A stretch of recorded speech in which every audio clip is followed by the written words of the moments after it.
G'day everyone, welcome to Ask Simmo, brought to you by ECU, bringing your fan questions straight to the senior coach. But before we get that, I'll get a couple of questions in, Simmo. Let's go. A win this week. I've got to be honest, I was thinking after round one loss, I can't come in here after 5-6 losses, so you've made my job easier. No. How does it feel, mate? It must be good to get one off. Well, it's happened before. You know, we've done this segment before after a fair few losses, mate. So hopefully it doesn't happen. But that's the game, isn't it? Like, the competition's brutal. So you got to be on every week, and there's no easy wins. So yeah, I thought we had a good go on the weekend. We, especially the second quarter, we blew the game open. But you know, it was still a grind. The last 20 minutes still a bit edgy in the box, and but our players, they responded well from last week. What about the way the boys played? Does that please you? Is that the way you want to play going forward?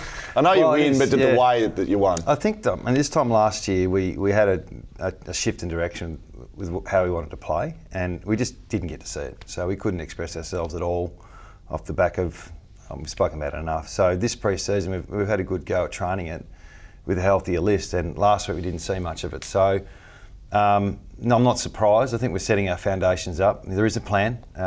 It's a long-term plan, but yeah, some of the things we did on the weekend, we've been training. So yeah, I'm pleased to come out.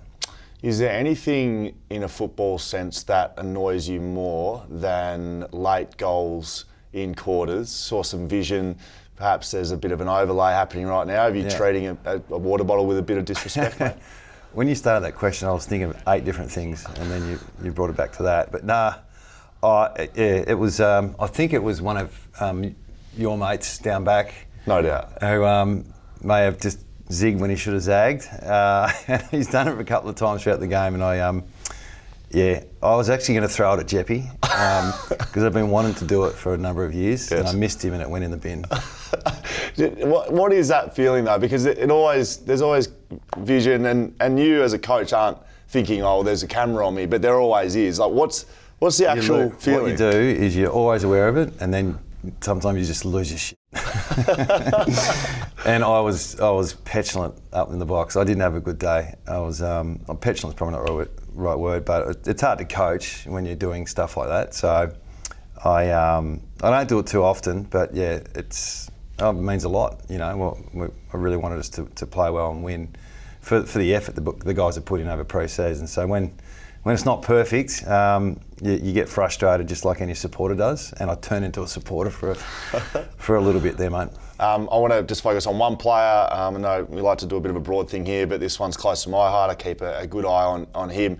I dare say I haven't seen run and dash from the number 31 since, I don't know, Mark Nikoski, perhaps, when he was running around in 31. That's great, yes. Tremaine Jones, you must have been happy with his game, starting forward and then goes back. I mean, a game like that, that's right up there with as good of a game you could play at half back. Yeah, well, he had a sniff last year. We did it for probably 10 weeks last year, but it was under duress and there was a lot of supply. He was doing a lot of defending, so we know what he's capable of. We put him back in the front half pre-season, thinking we needed some speed in the front half, and with Junior going out of the side. So when we made the call during the week, we put Hunt up to the wing and we put Jones back. And that's not to say we'll do it every week, but we saw it straight away at training, just real bounce off the back line.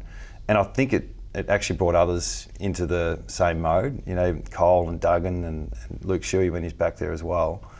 So that was really pleasing for him and for the side, but it's not going to be like that every week, you know. Very good. It was good for him. Let's get into some of these questions, Simmo. That's enough from me. First question is from Catman Stew. It's one of the better social names, I would have thought. Jake Waterman was an absolute standout yesterday. From a balance point of view, is he the missing piece of the puzzle as the mobile ruck? Well, on the weekend he was, yeah, and he got a couple of hit-outs. And we made do while Bailey was off, and Bailey's still working through, can he get through a full game being the sole ruckman? So I thought Bailey handled himself really well, and Jake did what he needed to do. Whether we do that every week, it's who we play, and you know, this week, for example, was 2 pretty good ruckmen playing, so we'll have to assess how that works. But you know, it worked well yesterday. Sick of fielding Nick Nananui questions yet, or? Well, I think we're our own worst enemy by saying it's week to week, when it's probably not week to week. And every week he misses, it's another week he's got to regain some fitness. So we probably should have said 4 weeks ago he's going to be 5 or 6 weeks. So it's just a build for him, and trying to get that Achilles right. It just takes time. Very good. Harrison Naylor, thank you for your question. Has there been a bigger emphasis on rotating more players through the midfield this year, or is it largely a product of better player availability? A bit of both, yeah. We did notice last year in particular that the teams at the top really rotate the power and throughout the midfield, and mids going back, mids going forward, whereas we used to just play the mids in the midfield and forwards forward and backs. So we've adapted a little bit to the point where we can get 6 or 7 guys through there if we need to, and I think most teams do that now. You must have been pleased with the senior players' performance. Callie, Shuey, Sheed, all right up there with clearance, but around the ball as well. Yeah, it makes Ruben's job a bit easier when the leaders do their thing, and they haven't let us down too often. So, and they haven't been together too often either. So, those guys being fit and available, we just haven't had that for a long time. So that's why we sort of knew this. If we can get it right, they can have influence, and we still yet to get Nick and Yo back as well. So our best team on paper with some kids coming through looks okay. Very good. Adam Skipper sends, do you feel like you have a reliable replacement for Junior Rioli and Noah Long, and will Hewitt get a full game next week?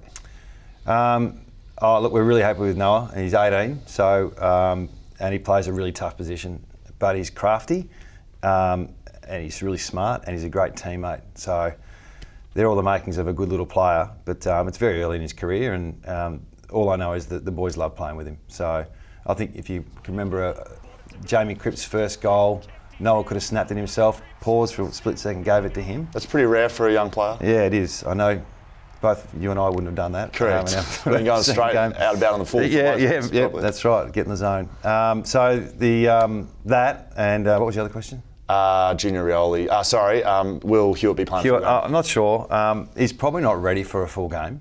So he's probably a 60, 80-minute player, and that's why we made him a sub. Would love to have debuted him on field like the other boys, but probably hasn't got the fitness levels yet to go with his power and speed. His power and speed's AFL ready, and it's just that, can he punch out 100 minutes? It'd be quite difficult. So, yeah, he would have taken another step forward on the weekend. We topped him up after the game, so he would have loved that. But I think just knocking over the first game is really important, because some of the things he can do, they're AFL ready, but there's some things that's not quite there yet. Okay. On him and others, their first win for the footy club, what was the feeling like in the rooms afterwards? Because it's been a while between drinks. Yeah, victories, right? I'm not a big get in the circle and throw the Gatorade, so I didn't really see it. I know you'd like that.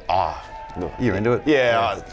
But you taught us about cleaning up after ourselves, because it usually made a big mess. So that was probably what I didn't like. But cleaning up, throwing it's good fun. Well, yeah. So anyway, but the pre-game stuff was probably the stuff I enjoy seeing with the debutants and the leaders presenting the jumpers now to the players.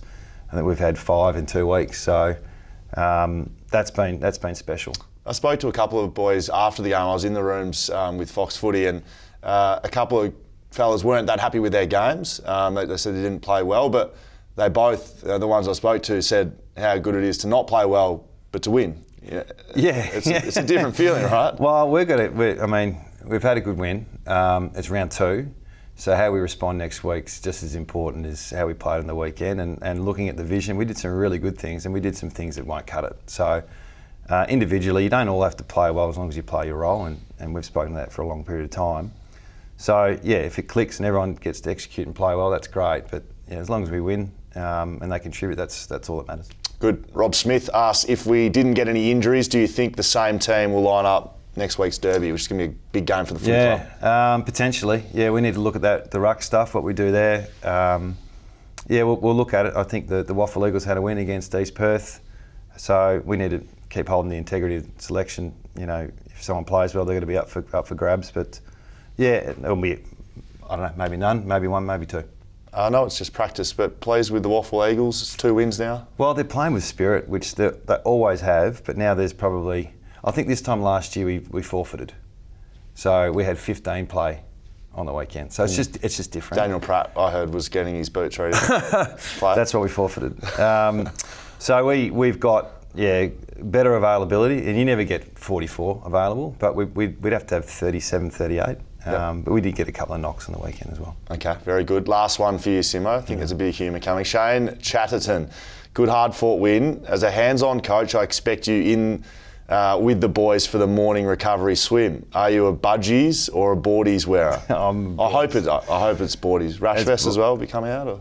Yeah, I actually did the old man rash vest about a month ago. My kids put me. I said, "Look, you're not quite there yet." But yeah, the mirror test is not great at the moment. Skinny sloppy or just sloppy. I'm one of those two. I'm probably in the same areas. Good luck for the derby. I was thinking you've actually beefed up a little bit. Oh, beefed up. Oh, perfect. That's great. Thanks for that, Simmo. Really good to join you again, mate. And that'll be the last time I join you here on Ask Simmo. That is courtesy of ECU. Good luck for the derby next week. Cheers.